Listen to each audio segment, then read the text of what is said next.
कुंभकर्ण दीर्घायु हो। महाराज, जो मुझे कुछ विरूपाक्ष ने बताया है, क्या वह सत्य है? वानर सेना ने लंका के गिर्द घेरा डाल लिया है और लंका संकट में है। हाँ भाई कुंभकर्ण, इस समय लंका संकट में है, इसलिए तुम्हें असमय जगा लिया गया है। हम सभी की आशा अब तुम पर टिकी है। शत्रु ने अल्प समय में हमारे खरदूषण कृष्णा जैसे प्रमुख योद्धाओं को मार डाला है और तुम्हें जमाने की आवश्यकता इसलिए पड़ी क्योंकि लंका का राजकोष भी समाप्त होता जा रहा है और ज्यादा दिन युद्ध करना इस राजकोष के साथ संभव नहीं है। इसलिए युद्ध को समाप्त करना आवश्यक हो गया था, इसलिए असमय तुम्हें जगाया गया है। क्या शत्रु इतना बलशाली है और आप भी गए थे क्या युद्ध में? हाँ कुंभकर्ण, मैं भी गया था युद्ध में। जब मैंने शत्रु का सही आकलन नहीं किया, जिस समय खरदूषण और त्रिशरा को मारा, मैंने सोचा कि युद्ध को जल्दी समाप्त करना है। मैं भी युद्ध भूमि में जा रहा हूँ। मैंने जितना निर्बल शत्रु को जाना था वह उतना निर्बल नहीं निकला। उसने उस समय मुझे शस्त्रहीन कर वापस युद्ध भूमि से पहुंचा दिया। यदि मैं मर जाता तो मुझे वीरगति प्राप्त होती तो मुझे बहुत खुशी होती,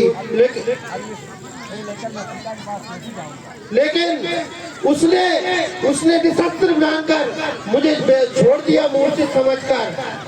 और इस समय सभी लंकावासी मेरा उपहास करते होंगे, यहाँ तक कि वो सीता भी मेरा उपहास करती होगी। आज राक्षस जाति की लाश तुम्हारे हाथों में कुंभकर्ण। जिसके आगे शस्त्रहीन, मानहीन और श्रीहीन होकर रह गया, फिर भी भैया आपने यह विचार नहीं किया कि श्री राम कौन है? शत्रु को छुरी लगाकर संबोधित मत करो। भैया आंखें बंद कर लेने से सूर्य का प्रकाश लोप नहीं हो जाता। जो स्वयं श्रीमान नारायण है उन्हें श्री लगाकर ही संबोधित करना होगा। भैया शायद आप भूल गए हैं कि राम से कई पीढ़ियां पहले इक्ष्वाकु वंश के राजा ने आपको श्राप दिया था कि हमारे कुल में जब स्वयं विष्णु भगवान अवतार लेंगे तो वह तुम्हारे नर रूप में विनाश करेंगे। और नारद की बात ही भूल गए जो मुझे नारद ने बताई थी। फिर भी आप जगदम्बा सीता का हरण कर लो जो स्वयं लक्ष्मी का अवतार है।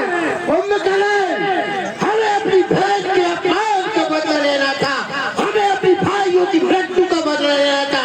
उस समय जो हमें ठीक लगा और हमने किया वो। हाँ, तुम्हें अपनी बहन के अपमान का बदला लेना था। तुमने कहा मेरी भी बहन थी। रावण कुंभकर्ण के पार्ट पर खुश होकर प्रदान करते हैं। हमारी समिति उनको बहुत बहुत धन्यवाद देती है। बोलिए भैरव महाराज की जय। आज जिस प्रकार तुमने मुझे जगाया है उस दिन जगाते मैं बताता कि प्रतिशोध कैसे लिया जाता है। एक वीरों की चोरों की भांति एक स्त्री का हरण करके कि आपका मस्तक गौरव से ऊंचा हो गया।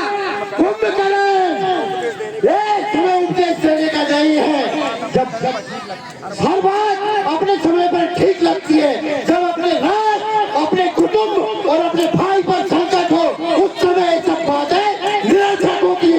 यही मैं कहना चाहता हूँ कि उचित समय पर आपने उचित बात नहीं की, नीति और धर्म की बात नहीं की और फिर भी आप महारानी सीता का हरण कर लाए।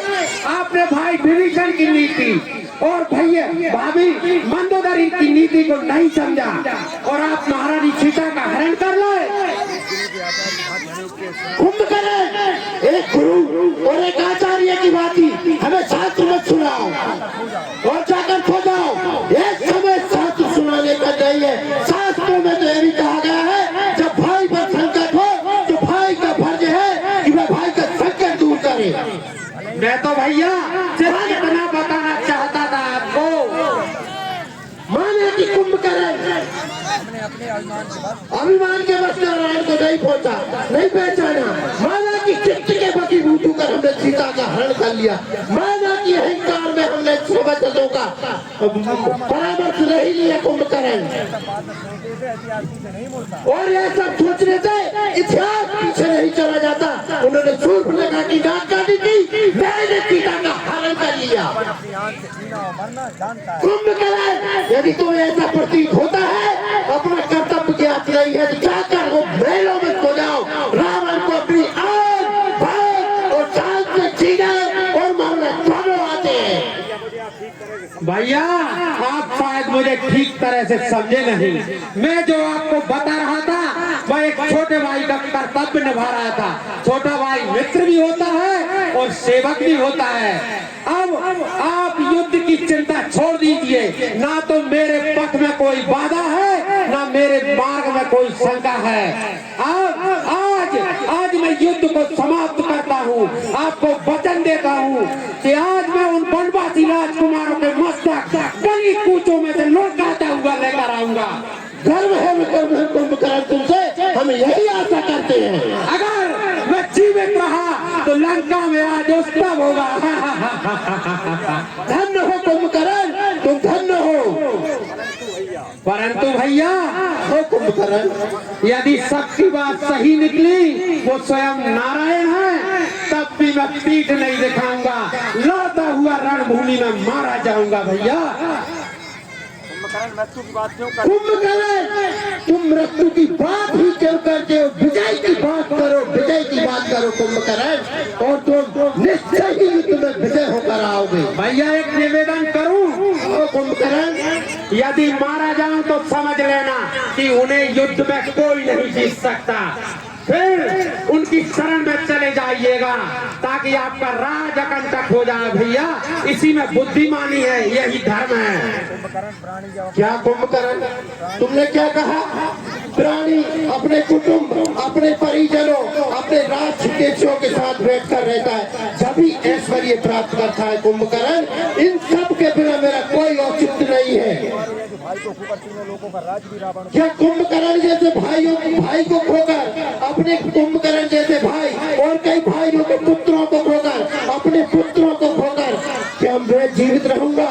कुंभकर्ण, ऐसा ऐश्वर्य रावण को नहीं चाहिए।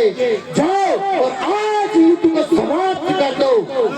जो आज्ञा भैया। आयुष्मान, मुझे आशीर्वाद दीजिए कि मेरे कारण आपका गौरव और बढ़े। विजय हो कुंभकर्ण, निश्चय ही तुम विजय होकर लौटोगे युद्ध भूमि से। जाओ।